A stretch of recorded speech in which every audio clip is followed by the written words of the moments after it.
नमस्कार, आप सभी का स्वागत है यूथ अध्ययन के चैनल पे। देखिए एक बार फिर से मैं आप सभी के बीच एचपीटीजीटी कमीशन 2025 के लिए जीके का पार्ट 26 लेके आ चुका हूँ। पार्ट 26 का जो पहला क्वेश्चन है कि फ्रीडम फ्रॉम फियर किसके द्वारा लिखी गई। Who wrote the freedom from fear. देखिए ये जो किताब लिखी गई थी वो किसके द्वारा लिखी गई थी, तो ये किताब आंग सान सू की के द्वारा लिखी गई थी। क्वेश्चन पूछने वाला क्वेश्चन ये भी पूछ सकता है कि पुस्तक जो है वो कब उनके द्वारा लिखी गई थी, तो ये 1989 के आसपास इस पुस्तक को लिखा गया था। अगर यहाँ पर बात करते हैं ऑप्शन में और भी बहुत सारे नाम हैं, जैसे यहाँ पर महात्मा गांधी दिया है, महात्मा गांधी के द्वारा भी बहुत सारी किताबें लिखी गई है। हिंद स्वराज महात्मा गांधी के द्वारा ही लिखी गई है, बहुत बार पुलिस के परीक्षा में भी पूछी गई है। तो 1909 में जो है हिंद स्वराज नामक पुस्तक लिखी गई है, मोस्ट इंपॉर्टेंट है। सत्य के प्रयोग बहुत इंपॉर्टेंट बुक है, सत्य के प्रयोग पुस्तक के राइटर तो 1927 के आसपास ये प्रकाशित होती है। सत्य के प्रयोग ये भी गांधी जी के द्वारा लिखी जाती है। द ग्रीन पंपलेट, तो द ग्रीन पैम्पलेट जो पुस्तक है ये भी महात्मा गांधी के द्वारा। गीता बोध भी मोस्ट इंपॉर्टेंट है, जो कि 1929 के आसपास प्रकाशित होती है। गीता बोध के साथ मेरी जीवन की कथा, तो मेरे जीवन की कथा और मेरे सपनों का भारत, और दक्षिण अफ्रीका में सत्याग्रह। मेरे सपनों का भारत तो 1942 के आसपास इनकी बुक पब्लिश होती है, और जो इनकी बुक आई थी दक्षिण अफ्रीका में सत्याग्रह, ये जो बुक इन्होंने लिखी थी ये लिखी थी 1920 में। तो ये सारी किताबें जो है वो किसके द्वारा लिखी गई है, महात्मा गांधी के द्वारा। और एक जेल में भी इन्होंने एक बुक लिखी थी जिसका नाम था the story of my experiment with truth. तो याद रखना, the story of my experiment with truth जो बुक है वो भी महात्मा गांधी के द्वारा लिखी गई है। इसके अलावा सुभाष चंद्र बोस तो ऑप्शन में दिया है, सुभाष चंद्र के द्वारा जो बुक लिखी गई है वो लिखी है द इंडियन स्ट्रगल, और द इंडियन स्ट्रगल और एक युवा सपने। तो एक युवा सपने और द इंडियन स्ट्रगल जो बुक है वो सुभाष चंद्र बोस के द्वारा लिखी गई है।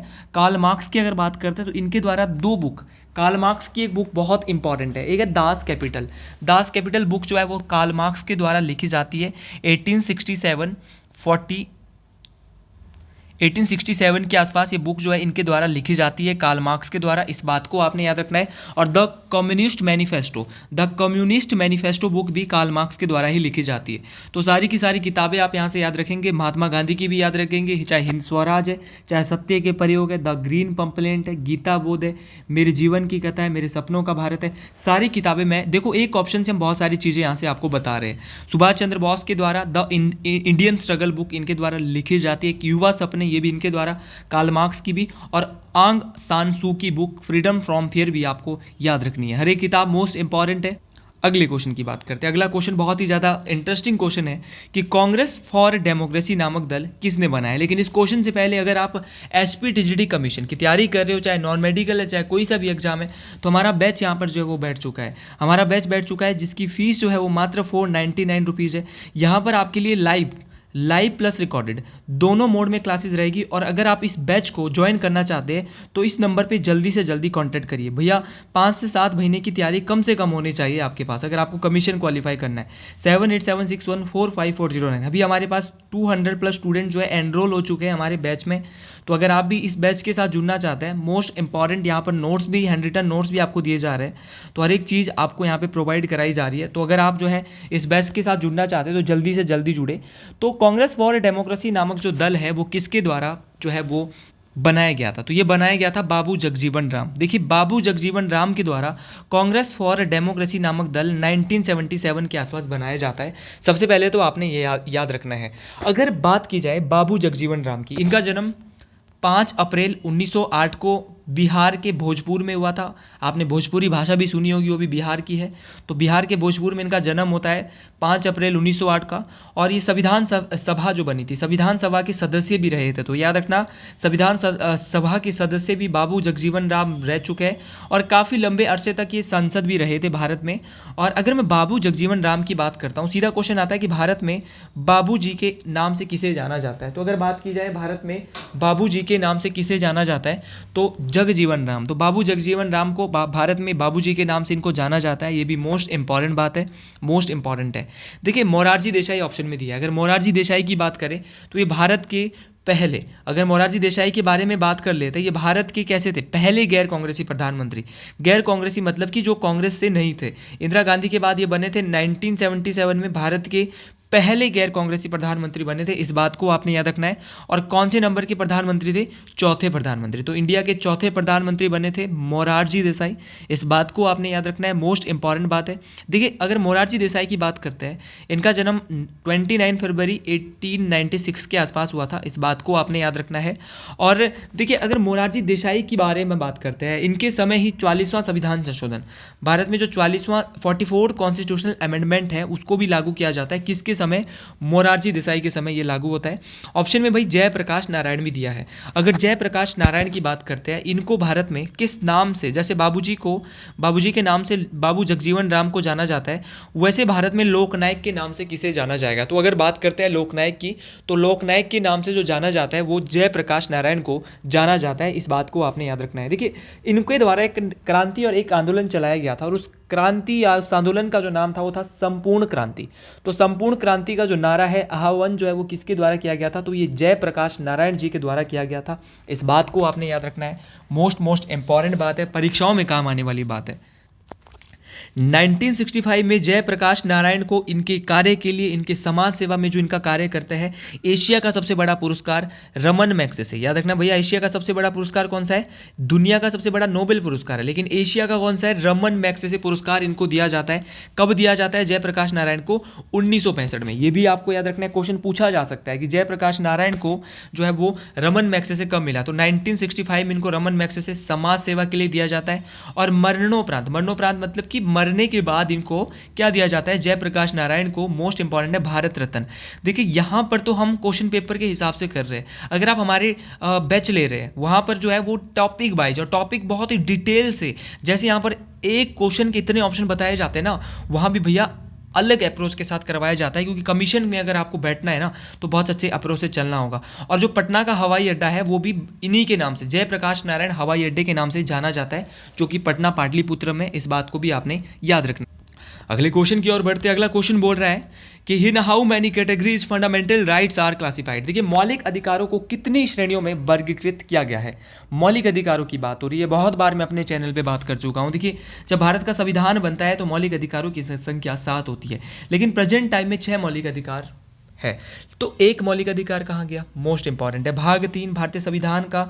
टोटल 23 जो है वो यहाँ पर बोले जाते हैं कि 22 भाग है, 25 भाग हो गए हैं, 25 भाग है, लेकिन भैया तीसरा भाग जो है वो किसकी बात करता है? तो भाग 3 जो है वो मौलिक अधिकारों की बात करता है। वर्तमान में ऑप्शन सी 6 मौलिक अधिकार है, इस बात को आपने याद रखना है। अनुच्छेद नंबर 12 से 35, अनुच्छेद नंबर कौन सा? 12 से 35 मौलिक अधिकारों की बात करता है।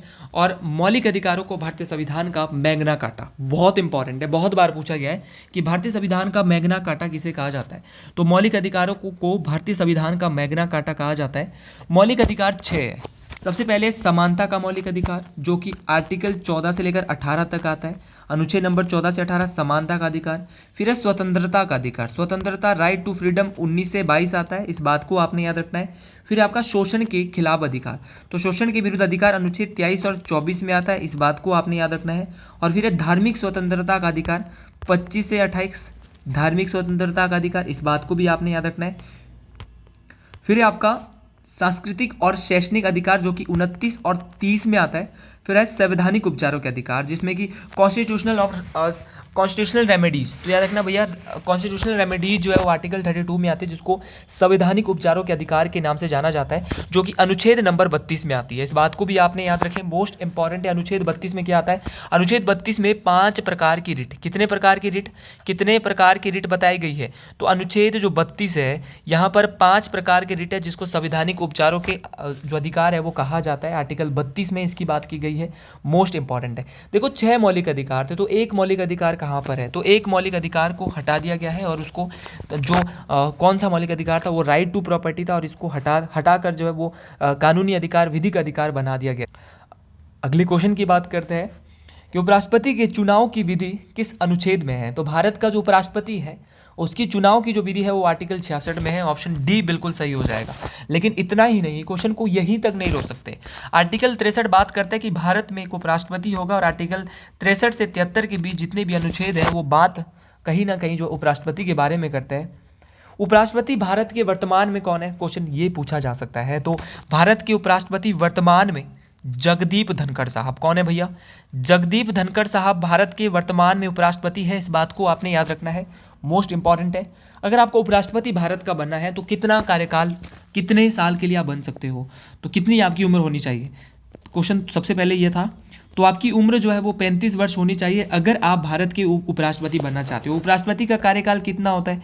तो जितना राष्ट्रपति का कार्यकाल होता है उतना ही कार्यकाल उपराष्ट्रपति का भी होता है, इस बात को आपने याद रखना है। और राष्ट्रपति को क्या होता है, एक बार निर्वाचित किए जाने के बाद पुनः निर्वाचित किया जाएगा। और उपराष्ट्रपति के लिए भी यही कानून होता है कि एक बार निर्वाचित किए जाने के बाद उसको दोबारा भी उपराष्ट्रपति को निर्वाचित किया जा सकता है। कमीशन में ऐसी स्टेटमेंट आपको पूछी जाएगी, तो जरूर आप इन स्टेटमेंट को भी याद रखें मित्रों। देखिए, अगर उपराष्ट्रपति की बात करें, उपराष्ट्रपति भारत का दूसरा सबसे बड़ा पद होता है। सबसे बड़ा जो पहला जो प्रथम नागरिक होता है ना देश का, वो होता है राष्ट्रपति, प्रेसिडेंट। लेकिन जो वाइस प्रेसिडेंट उपराष्ट्रपति होता है वो देश का दूसरा नागरिक होता है, इस बात को आपने याद रखना है। और राज्यसभा का ये पदेन सभापति होता है उपराष्ट्रपति, ये भी याद रखना है। राज्यसभा का स्पीकर कहे, पदेन सभापति कहे, सारी बातें आपको याद रखनी है। और अगर आपको उपराष्ट्रपति बनना है तो आपकी उम्र जो है वो 35 वर्ष, लगभग कितनी उम्र होनी चाहिए? 35 वर्ष आपकी उम्र होनी चाहिए। और भारत के जो प्रथम उपराष्ट्रपति थे, इनका क्या नाम था? तो भारत के प्रथम उपराष्ट्रपति थे सर्वपल्ली राधाकृष्णन। तो ये भी मोस्ट इंपॉर्टेंट बात है कि भारत के प्रथम उपराष्ट्रपति कौन है? तो भारत के प्रथम उपराष्ट्रपति सर्वपल्ली राधाकृष्ण जी थे। अगले क्वेश्चन की ओर बढ़ते हैं। देखिए, क्वेश्चन हर एक मोस्ट इंपॉर्टेंट है अपने आप में, जौन सा भी क्वेश्चन हम बोलेंगे हर एक क्वेश्चन मोस्ट इंपॉर्टेंट रहने वाला है। अगला क्वेश्चन है कि 44वां संविधान संशोधन कब पारित किया गया? बहुत आसान क्वेश्चन था, ये तो आसान क्वेश्चन है भाई, ऐसे क्वेश्चन तो कमीशन में नहीं आएंगे, मिलाने को जरूर आ सकते हैं कि 44वां कब आया, 42वां कब आया। 42वां जो संविधान संशोधन आया था 1976 में आया था, लेकिन जो 44वां जो पूछा जा रहा है वो 1978 में आया था। भाई 44वां संविधान संशोधन 1978 में आया था, क्या हम क्वेश्चन को यही छोड़ देंगे? जी नहीं, हम क्वेश्चन को हम जो है वो बिल्कुल अच्छे से करते हैं, आप सभी जानते हैं। देखिए, 44वां संविधान संशोधन के तहत मोरारजी देसाई की सरकार में ये पारित किया जाता है, जिनका मैंने नाम लिया था भारत के पहले गैर कांग्रेसी प्रधानमंत्री। इन्हीं के द्वारा ही 44वां संविधान संशोधन 1978 में पारित किया जाता है, अनाउंस किया जाता है। और इसी संविधान संशोधन में जो है वो मौलिक अधिकार जो 7वां एक मौलिक अधिकार था उसको हटा दिया जाता है। और मौलिक अधिकारों की संख्या 6 होती है। कौन सा मौलिक अधिकार मैं यहाँ बात करता हूँ, मैं पहले बता भी रहा था इसलिए मैंने पूरा नहीं बताया। संपत्ति का मौलिक अधिकार, जिसको राइट टू प्रॉपर्टी बोलते हैं, संपत्ति का जो मौलिक अधिकार है जो कि आर्टिकल 31 में आता था, इसको अब 300 के 1 में डाल दिया है और इसको कानूनी या विधिक अधिकार बना दिया गया है। तो इस बात को भी आपने याद रखना है, इसको कानूनी या विधिक अधिकार बनाया है, ये मोस्ट इंपॉर्टेंट बात है। राइट टू प्रॉपर्टी को हटाकर अब 300 के 1 में लीगल राइट बना दिया गया है, मोस्ट इंपॉर्टेंट है। तो मौलिक अधिकारों की संख्या अब कितनी बच गई है? 6 बच गई है।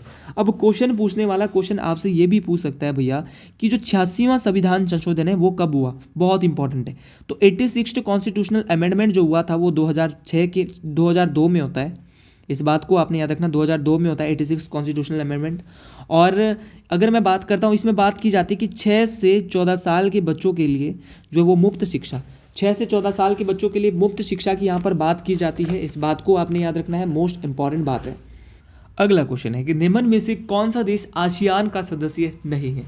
देखिए, आसियान एक संगठन है और इसका जो आसियान का जो पूरा नाम अगर मैं बताना चाहूँ, बहुत बार देखो कमीशन का पेपर देने जा रहे हैं, वहाँ पे लेवल में बार बार बोल रहा हूँ कि अच्छा रहेगा, वहाँ पे फुल फॉर्म पूछी जाएगी आसियान की, और आसियान का जो पूरा नाम है वो है the Association of South East Asian Nation. एक बार फिर से सुन लो, the Association of South East Asian Nation ASEAN का पूरा नाम है। और इसकी स्थापना 8 अगस्त 1967, याद रखना भैया, 8 अगस्त 1967 को इसकी स्थापना होती है, मोस्ट इंपॉर्टेंट है। और इसकी जो कैपिटल है वो थाईलैंड के बैंकॉक में है। थाईलैंड की कैपिटल नहीं, थाईलैंड की कैपिटल बैंकॉक में इसकी स्थापना हुई थी 8 अगस्त 1967 को। ये क्वेश्चन अगर पूछा जाएगा कि भैया आसियान की स्थापना 8 अगस्त 1967 को थाईलैंड की राजधानी बैंकॉक में हुई, क्या ये कथन सही है? जी हाँ, सही है। अगला क्वेश्चन आ सकता है कि इसमें कितने देश है? तो आपको पता होना चाहिए कि आसियान में 10 देश है। क्वेश्चन के बारे में इतना पता कर लो, इतनी नॉलेज क्वेश्चन के बारे में डाल लो कि क्वेश्चन एग्जामिनर चाहे कहीं से भी पूछे ना, आपको दिक्कत नहीं आनी चाहिए। तो इसमें जो है वो वर्तमान में 10 देश है। 5 देश तो मैं आपको बता रहा हूँ इसके, जो जब इस संस्थापक जब ये बना था तो 5 देश इसके मलेशिया, इंडोनेशिया, सिंगापुर और आपका जो है वो कौन सा, थाईलैंड और मलेशिया, ये सारे देश इसके, फिलीपींस, ये इसके 5 संस्थापक देश थे। लेकिन 5 देश इसमें नहीं जुड़ते हैं। 5 जो नए देश इसमें जुड़े, ब्रुनोई, म्यांमार, लाओस, कंबोडिया और वियतनाम। तो इसके 5 देश बाद में और जुड़ते हैं, इस बात को आपने याद रखना।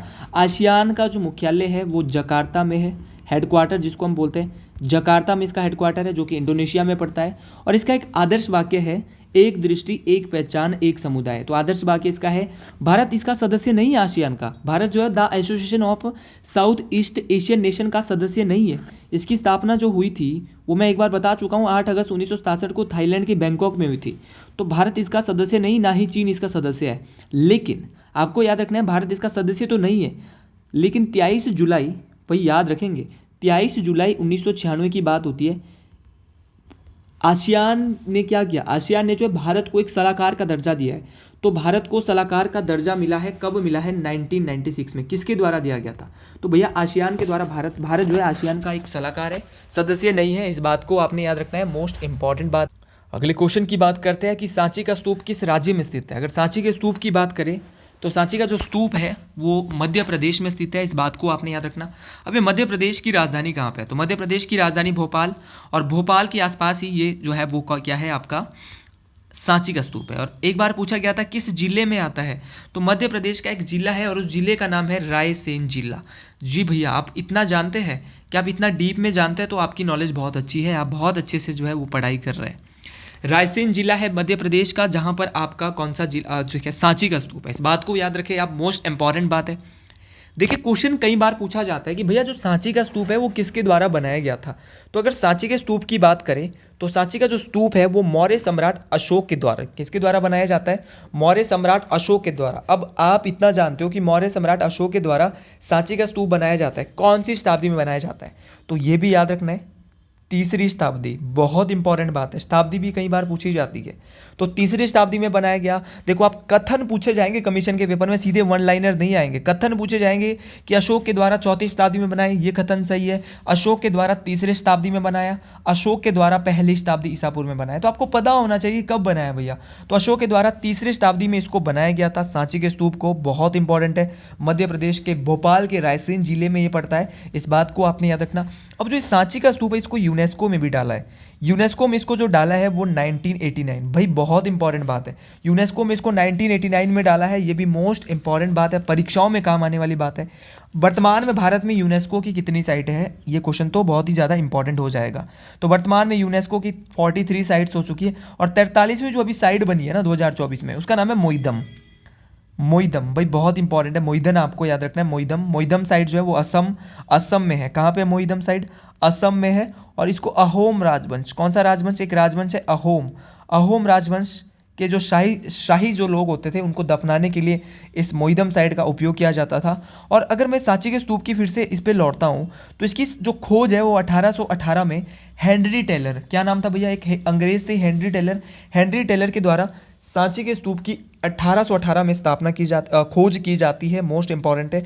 और जो आपने 200 का नया नोट देखा होगा ना, वहाँ पर भी सांची के स्तूप का चित्र है। तो इस बात को आपने याद रखना है कि सांची के स्तूप का जो चित्र है वो कहाँ पर है, तो ये भी जो है वो इसी में है, इस बात को। अगले क्वेश्चन की बात करते हैं, एक जन एक साम्राज्य और एक नेता का नारा किसके द्वारा दिया गया था। तो याद रखना, who gave the slogan one person one empire and one leader. देखिए एक नाजीवादी था, और एक नाजी जिसको मैं कहूँगा तो ये थे भैया हिटलर, ऑप्शन ए बिल्कुल सही हो जाएगा।